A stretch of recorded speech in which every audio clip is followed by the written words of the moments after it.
The views and opinions expressed on the following program are those of the host and guests and do not necessarily represent those of any organization, including One Generation Away. America is free. Freedom of speech, freedom of religion, freedom of enterprise, and freedom is special and rare. This is Liberty Nation with Mark Angelides, a production of LibertyNation.com, going after what the politicians really mean and making it all clear. For your freedom and your liberty. Liberty Nation with Mark Angelides. We are consumed by an era of spin over substance. We're told one thing, and yet our eyes and other senses tell us different. And if we stop dancing to the state-sponsored tune being played, well, then we're radicals. But who are the real radicals? And what is the overarching narrative we're being expected to swallow, hook, line, and sinker? Inflation, that's been trending steeply upwards. That's apparently the fault of Putin's price hike, so they allege, while conveniently ignoring the previous 12 months of rocketing inflation. America is more respected on the world stage than ever, they say, as spokespeople and friendly politicos are forced to explain the president's meaning and insist that he didn't say what you thought he said. Add into this a woke agenda that threatens to derail the very existence of America as a constitutional republic. And it seems that truth has indeed become a rare animal. Welcome to Liberty Nation Radio here on the Radio America Network. I'm your host, Mark Angelides. On today's show, we talk cultural Marxism, America's sinking reputation under Biden, sky-high inflation, and a whole lot more. I want to say thank you to our listeners out in Hagerstown, Maryland on WARK 1490 AM and 98.9 FM. Thank you for being here. And remember, this show is proudly sponsored by LibertyNation.com, where you can access podcasts, breaking news analysis, and a range of biting and brilliant shows to whet your appetite for freedom and your fondness for the great American Constitution. If it seems like institution after institution is falling to the woke ideology, you're probably not far wrong. Whether arts and entertainment, education and healthcare, nothing seems to escape the touch of the far left. But how does it happen, and what ultimately are the solutions? We're lucky to be joined by a longtime host of this here Liberty Nation radio show and senior political analyst, Mr. Tim Dyer, to help talk about it. Welcome back to the show, Tim. Thanks, Mark. Good to be here, as always. So let's start by putting the cards on the table. When we say woke, are we really saying cultural Marxism? The answer is yes. It's a resounding yes, even though it's not been presented as that. It's been presented as just kind of, liberalism extended into the 21st century. But in fact, it intends to overturn the entire culture of the United States. It wants to confuse boys and girls, to mix up the genders.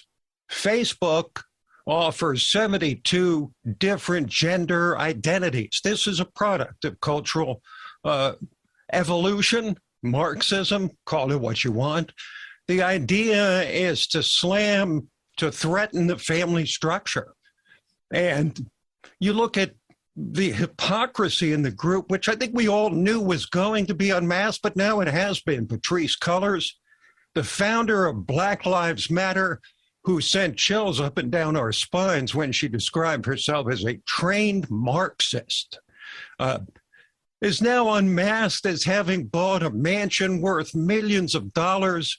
The $90 million that Black Lives Matter attracted in 2020 in the wake of the George Floyd affair, they're under investigation for that. But it really does seem that they're following the traditional Marxist theology then, as take the money for yourselves. Yeah. Destroy the culture. If you destroy the culture, the politics will follow indeed. That's classic Marxism. And we see that in ways big and small, even as I wrote about on LibertyNation.com, at small repertory theaters, classic institutions in local communities. They've moved in with their agenda. They've taken classic works of art by people like Thornton Wilder and perverted it to advance their own gender-based ideology. Well, yeah, it's funny that it's actually in the root of the radicals, I guess, from the 60s and 70s. Now, how is it that they've gone from what was really just a movement within academia, I guess, to having such pervasive power today? Well, I think it's the persistence. The left is good at playing the long game. The long game where they realize they need to make inroads here, inroads there. They're willing to be patient. And the reason they are is because government is their God. They think, breathe, eat, pray, government. Right? They eat, pray, live government, to put it in terms of a popular book. So they're thinking about these things all the time, how to advance the revolution. And while we thought, it's interesting, Mark, because we thought there was a reaction to the 60s, which we called the me generation of the 70s, and then all the wild wealth of the 80s. But, you know, everything comes around again. And if you've lived long enough, like I have, to see the 60s and the 2020s, then you see that it's, as the biblical statement in Ecclesiastes says, there's nothing new under the sun. Nothing new under the sun.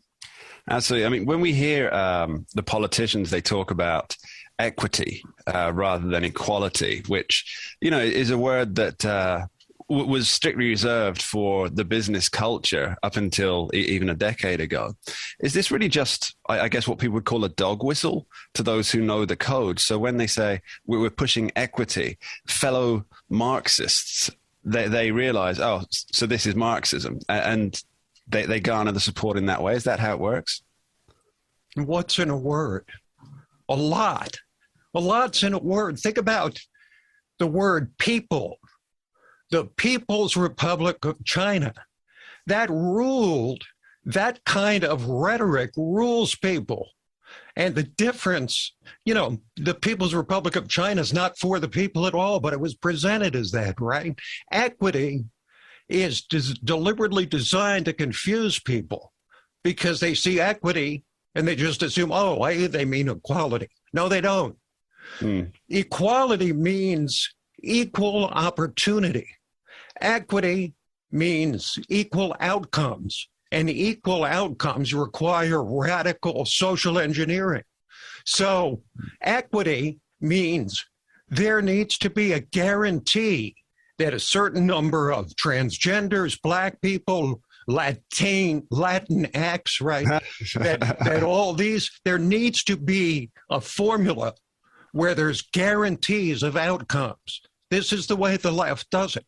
So equity is a very dangerous concept, but it's one that's being embraced by those who have surrendered to the Black Lives Matter fueled cultural Marxist movement.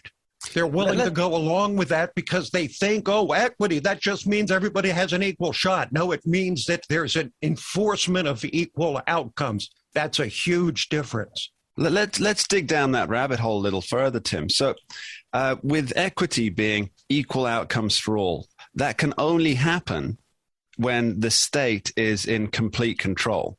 And if you have the state in complete control, doesn't that mean the end of democracy, or in the case of America, a constitutional republic? Bingo. That's the whole intent. See, these people in the true cultural Marxist movement who made inroads all through the entertainment industry, all through corporate America. I mean, the degree to which Fortune 500 companies surrendered to Black Lives Matter in the summer of 2020 is frightening. They bent the knee. They gave in to the demands because, again, you talk about words, Black Lives Matter. Sounds innocent, right? And when it first really came to our attention in 2020, it was something that, well, of course, we're going to get behind Black Lives Matter because Black lives do matter. So, again, people being ruled by rhetoric. Sorry if I went off on a bit of a tangent there, but I think it's an extremely important point to recognize how the left uses language to control the masses. Tim Donner, thank you ever so much for being here. Really appreciate it. Loved it. Thanks. Thanks, Mark. Later on in the show, we talk Joe Biden and constitutional conundrums. But in just a moment, we'll be breaking down the figures on the record high inflation impacting America. Don't touch that dial.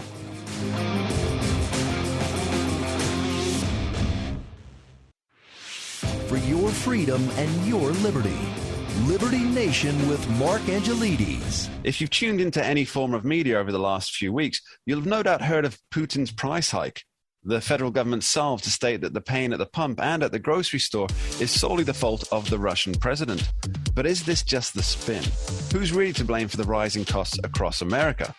Well, to help us sift fact from fiction, we're joined by economist, author, and host of Swampanomics TV, Mr. Andrew Moran. Thanks for being here, Andrew. Thank you for having me. Let's get straight to the base here, Andrew. Is this a Putin price hike or Bidenomics 101? Well, I think if you want to get to the root causes of today's inflationary environment, you go back as Kamala Harris is wanting to do down at the southern border. Or as what she recently said, we have to acknowledge. Absolutely. Acknowledge. Let's acknowledge. All right, please continue. Anyway, so if you want to get to the root causes of today's inflationary environment, you go back to the CARES Act under the Trump administration and the aftermath of pandemic, after the pandemic, $2.2 trillion. Then you go a year later with the American Rescue Plan, $1.9 trillion. You add that up, that's a lot of money being pumped into the economy. The second thing is the Federal Reserve. Federal Reserve creates $8 trillion out of nowhere in a 2-year time span. That gets pumped into the financial system. But then you have the global supply chain crisis, which is exacerbating those inflationary pressures. On top of that, you have Russia's invasion of Ukraine, which is providing so much intensity to the food and energy prices. So I think the root causes is Bidenomics, of course, or just Swampanomics, if you want to, if I can plug my TV show there, and all the Washington establishment policies that have occurred since the pandemic started, and then you have everything else exacerbating those issues. So it's primarily Washington policy that's contributed to this environment.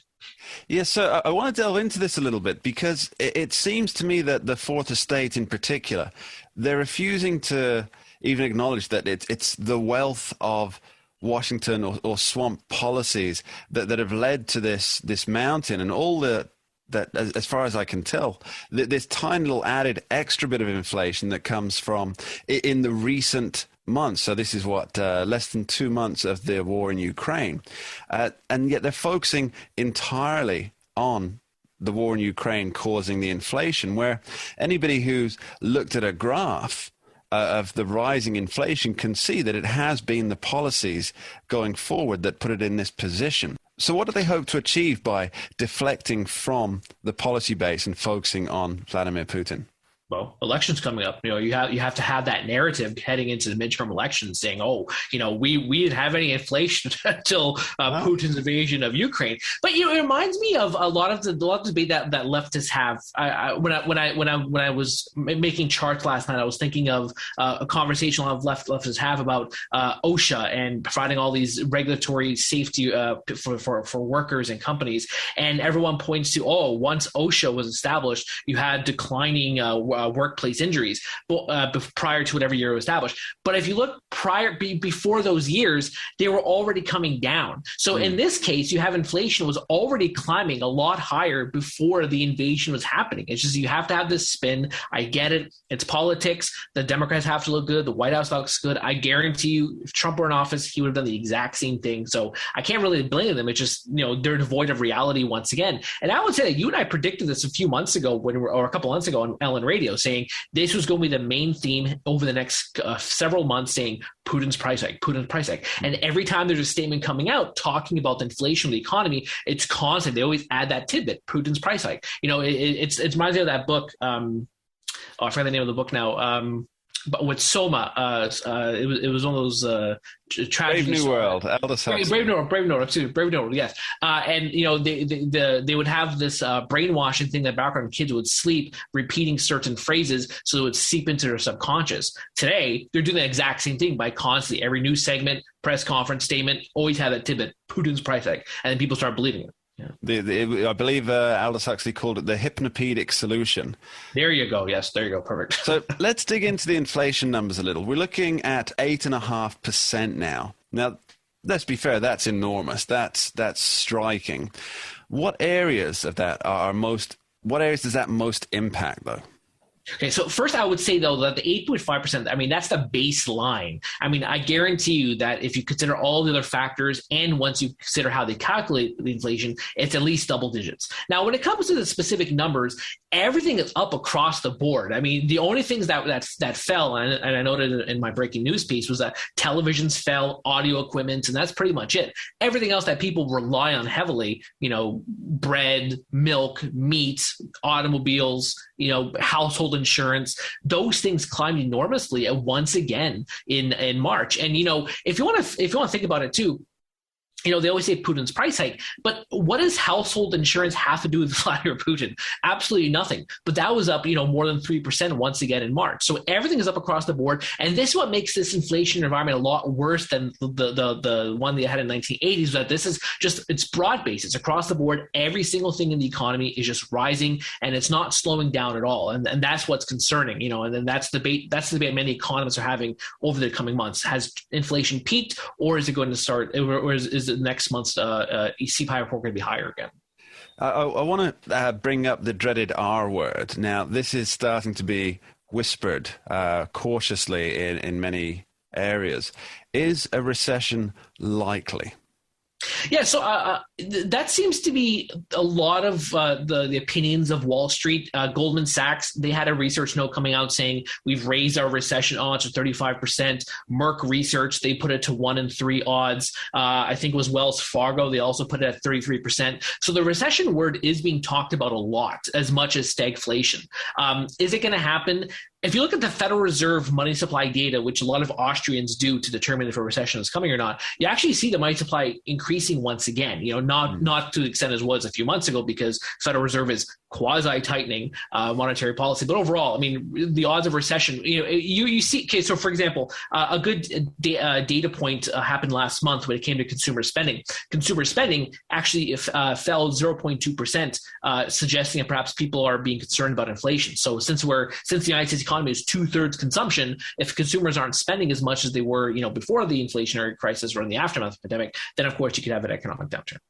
Yeah, another figure that I've been seen bandied around is that unemployment is under 4%, whereas inflation is over 4%, and that tends to create recessionary factors within the next within 2 years of those numbers happening. Is that something that you've heard? Well, it's funny. There was actually another research note by another bank. My brain this morning. I'm sorry. Another bank said that okay, you have strengthening employment market. People are going back to work. But what difference does it make if inflation is at 8.5% and all your wage gains are being erased by this inflationary pressures? So yeah, so I do. A lot of people say the labor market's strong, but what difference does it make if inflation is high as it is, and then you have the recession going on, and people are likely going to lose these jobs anyway. Plus, also too with the employment, if I may add one more point about employment, is that you're still short of the pandemic employment numbers, about 2 million jobs, and then you factor in underemployment too, full-time employment. All these factors add up, and the employment market, yes, on the surface it's good, but then once you dive underneath those numbers, then you see some weakness occurring. Employment markets built on sand. Andrew Moran, thank you ever so much. Thank you for having me. You're listening to Liberty Nation Radio, heard across the Radio America network from our flagship station in the nation's capital, WWRC in Washington, D.C. Remember, you can tune in for Liberty Nation from 2 to 3 p.m. Sunday on KBKW, 103.5 FM, 1450 AM, the talk of Grays Harbor. Coming up later in the show, we talk Liberty with Scott Cosenza. But up next, we examine how Joe Biden and his administration have decimated America's international reputation.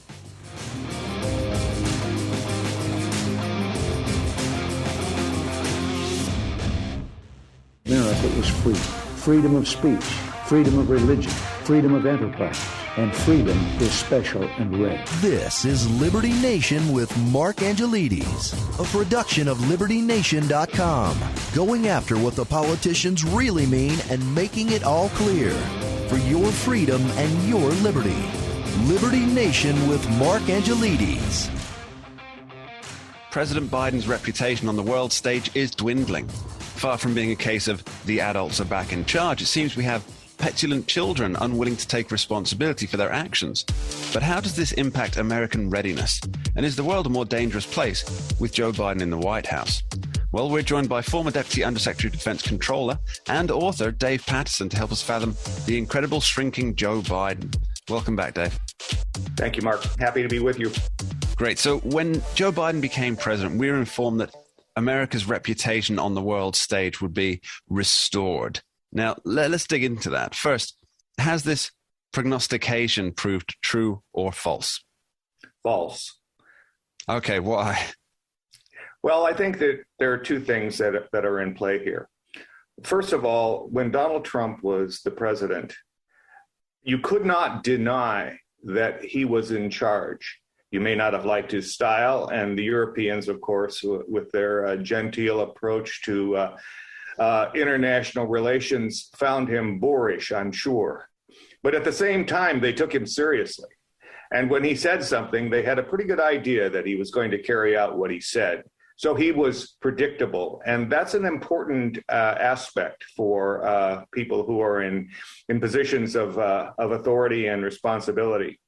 Secondly, I think that they found President Biden to be less serious.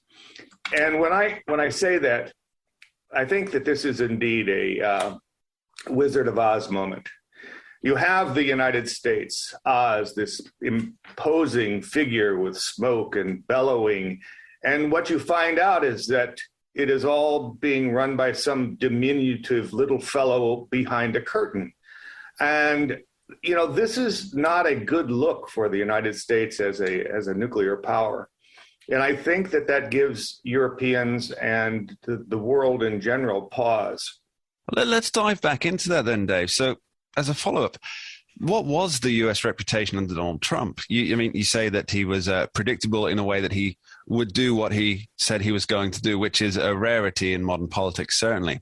And I know the international media, they were very much in concert to try and do him down.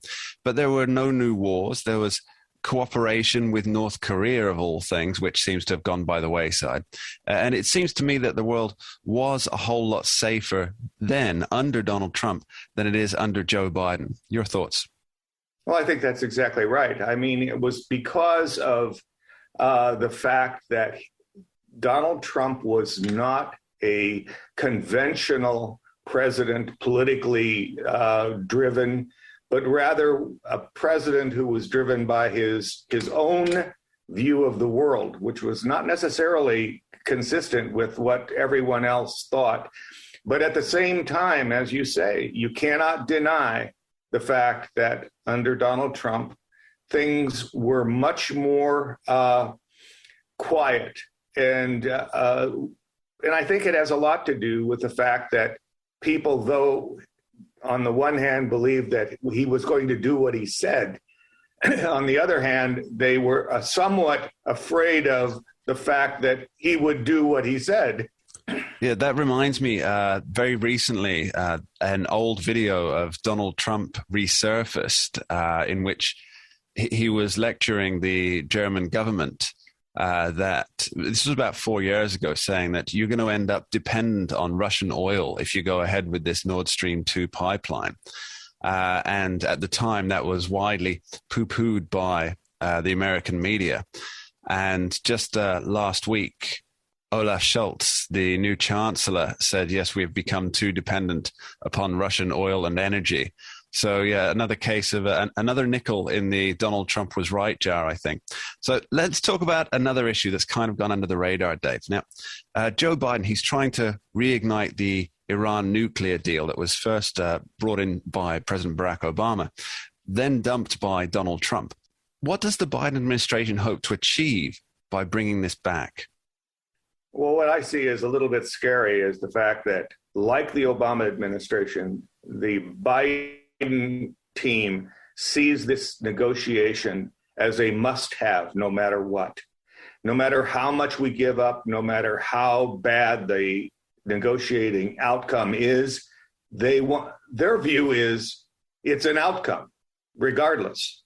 And that just isn't how you do things. I mean, unless, of course, you want a bad outcome. And of course, and the JCPOA back in 2015 was, in fact, a bad outcome.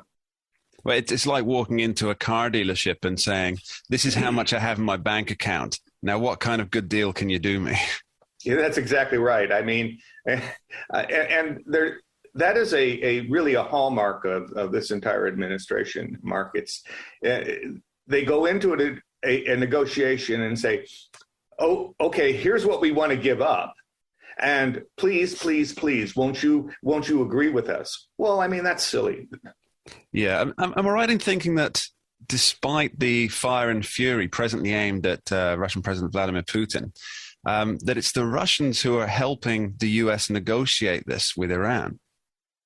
Oh, it is entirely perverse. I mean, here we are, beating up on Russia, and justifiably so, and perhaps not enough.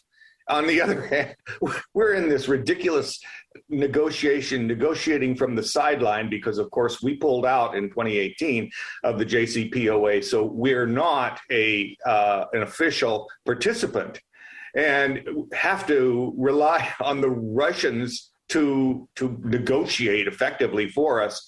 And remember, if you look back and put your Wayback hat on, back in starting in 2013 through 2015, the 20 months of the negotiation, you had China in the negotiation with Wang Yi, foreign minister, still foreign minister, and you had Russia with Sergei Lavrov, who was foreign minister and still foreign minister. So we're right back where we started with the same characters and will no doubt have the same outcome. Just as a final question here, Dave, I want to delve a little bit into the historical context, as we do have our way back hats on right now. When this deal was first being negotiated under Obama, with the help of Russia back then, isn't that the exact time when Putin annexed the Crimea region? And are we seeing the exact same thing happening now with the rest of Ukraine? And if so, why is President Biden refusing to learn from history? Well, the answer to your first question is yes, of course it is. The Russians took over Crimea in 2014, and between 2013 and 2015, we were negotiating with the Russians for the Iran deal, and actually we were relying on the Russians to be adults in all of this, while at the same time putting sanctions on them for their mischief in Crimea and Donbass. We're right back there. This is exactly where we are again. And you talk about, the perverseness of this whole scene. We should just pull out of the JCPOA redux and say, when you guys become adults, and oh, by the way, we're going to want you to stop your terrorism and financing terrorism, and you're going to stop building your medium range and long range missiles, or we're out of this. But that won't happen. Possibly not under this administration. Dave Patterson, thank you ever so much. Hey, thank you, Mark. Good to be with you. Coming up after this short break, we're talking liberty with Scott Cosenza on all things constitutional. Don't go anywhere.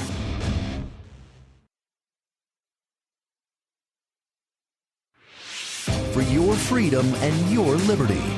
Liberty Nation with Mark Angelides.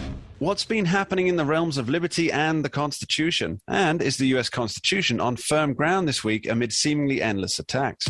Well, we're joined once again by host of the excellent Uprising podcast and constitutional attorney, Mr. Scott D. Cosenza, Esquire, to find out. Welcome back to the show, Scott. Thank you, Mark. It's always a pleasure. So, Scott, first I want to start with this story. Oberlin College, Ohio. The appeals court has just affirmed that it's got to pay out $33 million to Gibson's Bakery for basically trying to destroy their business because of wokeness. Give us the details. In the face of a shoplifting allegation for one of their students, instead of just letting the facts play out, because of the races involved, the alleged shoplifters, and really not alleged anymore, they pled guilty, are black and the shopkeepers are white. This sort of general store in Oberlin College, Ohio, that served the university students, faculty, et cetera, was basically made to be the sine qua non of racist behavior against people by these school administrators who not only created flyers that alleged that Gibson's was currently racist and had a long history of racism, none of which was borne out by any evidence, and also encouraged those students to shop elsewhere, and then canceled university contracts with that store for baked goods and other items. So they basically tried to destroy this family-run store on the false notion that they were racially discriminating against shoppers. Or shoplifters in this case. Well, according to the Oberlin College and according to the administrators, they would say it was against shoppers. But the evidence did bear out that they were shoplifting, Mark.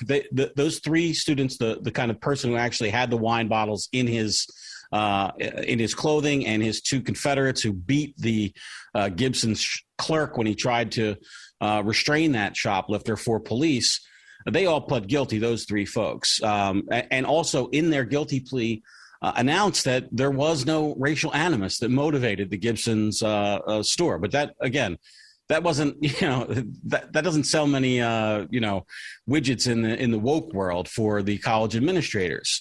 So they have to pay out, Oberlin College has to pay out $33 million. I believe that's $25 million in damages and $6 million in fees or fines. That's exactly right. The original lower court order was for even more than that. I think it was for over $40 million. $40 million, yeah. And that was reduced. A lot of states have reduction implementation for what sort of, I don't want to use the word, I was going to use the word wild, and I talked myself off, but really huge awards that aren't necessarily commensurate with obvious damage. So in any case, it was reduced to $25 million. And the reason why this is news now is because of this appeals court ruling, which looks like they're actually going to have to pay this. It could go to the Ohio Supreme Court, but it's unlikely because no novel presentation of a legal issue is ongoing with the case. So it looks like they're really going to have to pay. And this, I think, Mark, and sort of another reason why it's very important, not just that dollar figure, what it says to other colleges and universities. We better watch our backs if we're going to jump on this woke train. We better watch what we say, because if we defame these people, it might come back to haunt us. Now, that actually brings me on to two quick follow-up questions on this. Number one, who actually pays? The institution? Yes, Mark, the institution will pay. The administrators are already on to other and more advanced positions in higher education. And secondly, do you think this will actually calm down the exaggerated wokeness and hysteria that so often accompanies higher education in America nowadays? Well, one data point is maybe not enough to do it. I hope that it is, and it will be in certain circumstances, but maybe not broadly, but maybe one or three will, So we're getting the ball rolling here. And I think that's a healthy thing for college administrators to see. Another issue I wanted to talk about, Scott, was this week that Joe Biden announced not only his new nominee for the ATF, but also more restrictions on what he terms and what many people term ghost guns. Give us the skinny. These are restrictions, Mark, that candidate Joe Biden declared were not appropriate for a president to implement without an act of Congress. So it's funny. He actually admonished Kamala Harris when she suggested that the president act without congressional action on rules like this. He said something like, "Come on, we've got a constitution," which, I'll just leave that there. He appears to have forgotten that the United States has such a wonderful document. But apparently, once you're in power, the temptation to just use your pen, like Barack Obama famously said, to just redraft some rules was just too much for him. And so what they've done is they've changed the rules on how an American may lawfully construct a homemade firearm. As it used to be, they could buy what was called an 80% blank, which was basically a block of metal machined to 80% of the final and finished product that would be needed to be a handgun or firearm part, rather. And this legislation basically says those transactions are now going to be treated like a regular firearm transaction, requiring a full background check, et cetera. But Cody Wilson of Distributed Defense, he's a person who's often been a kind of raconteur in the face of ATF increasing regulations. He authored the original 3D printer file for an AR-15 lower, and won his battle with the federal government to be able to distribute that file. He's now come out with what I think is you could call a 0% lower. And so in other words, instead of shipping a piece of metal that had been 80% of the way machined, his company will now ship a pure virgin piece of just a block of aluminum, basically, okay, with a milling machine that the consumer then basically presses a button, and it then cuts that machine down into a homemade receiver, which they're allowed to use. So Biden's proposal and his rule implementation, that's now the law of the land unless and until a judge strikes it down as being impermissible because it wasn't passed by Congress, and we'll see about that, has been already defeated before its implementation, Mark, by this new technology or this new product and service that Mr. Wilson has out there. And he says, according to an interview posted online, that he views this new rule as an elimination of his competition because he's the only one in the marketplace who's yet developed this way to go from a 0% finish to 100% finish. Let's talk about the legality here of Joe Biden choosing to unilaterally change laws. Yes, with the stroke of a pen. As far as I'm aware, that's in this particular sphere, that's not constitutional to do so, is it? Or is that well, if he gets away with it, is it constitutional? I mean, Donald Trump did the same thing with his bump stock regulations, let's recall. Yeah. This is a very popular, maybe popular is the wrong word. This is a way that presidents seem to be unable to avoid the temptation to try to enact new laws based not on the passage of Congress and their own signature, but just by moving a regulation. So presumably, Scott, there are going to be some legal challenges here, but what strikes me as weird is that it doesn't seem that Congress is going to be challenging this law, seeing as it's their duty to propose and pass laws. What's going on with that? Yes, well, sadly, the Congress and I can say without name calling, I think Democrats generally are not jealously guarding their right to make laws. The delegation of their lawmaking authority has, Republicans too, actually, they're both guilty of it on pretty wide bases. And liberty activists have long been frustrated by this because of the pace of which it allows regulations to pile up. And of course, without congressional input. So the path for liberty is to favor congressionally made law rather than rulemaking by regulatory bodies, Mark. Yeah. Okay, and final question I want to get on to, Scott. Johnny Depp, Amber Heard. Your favorite topic, Mark. Why is this news? Why is this news? Why am I hearing so much about this? Well, it's going to be a hugely covered trial because of the personal details that are going to be disclosed, and we don't bring it to the table for that, but merely the discussion of libel laws and why is this case being brought in the Virginia suburbs, for instance, right down the street from me, Mark, and it's because Virginia doesn't have what's called an anti-SLAPP lawsuit. SLAPP stands for Strategic Lawsuit Against Public Participation. And these are lawsuits that people bring designed to basically shut someone up. Okay. Many states have what are called anti-SLAPP lawsuits. And what that involves is a kind of mini trial or hearing before the case in chief to determine whether or not this is sort of like a good faith suit within the context of defamation litigation. And it basically allows people to defend themselves without spending a boatload of money. And Virginia doesn't have one. And that's why Johnny Depp brought his lawsuit in Virginia, where Ms. Heard, the defendant and now cross-complainant, has said she's never traveled once. So if you were wondering why it's in Virginia, that's why. Well, Scott, better you than I to follow this particular story, as it's not on my radar at all. But thank you for joining us. Much appreciated. I know you're weak for all the celebrity litigation, Mark. That's why I Absolutely. brought it for you. Cheers. And that's almost it for this week's edition of Liberty Nation Radio here on the Radio America Network.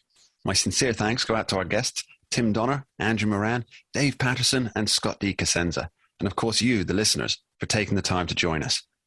One final thought before we wrap up. And Thomas Sowell once wrote, "When you want to help people, you tell them the truth. When you want to help yourself, you tell them what they want to hear." Now, we have platitudes from closet Marxists, politicians, and the chattering classes, all telling us what they want us to internalize, pushing the narrative that they want us to accept. The basic fact is that they're not doing this for us. They're doing it for them. The truth is often uncomfortable and controversial, and long may it always remain. Thanks for listening.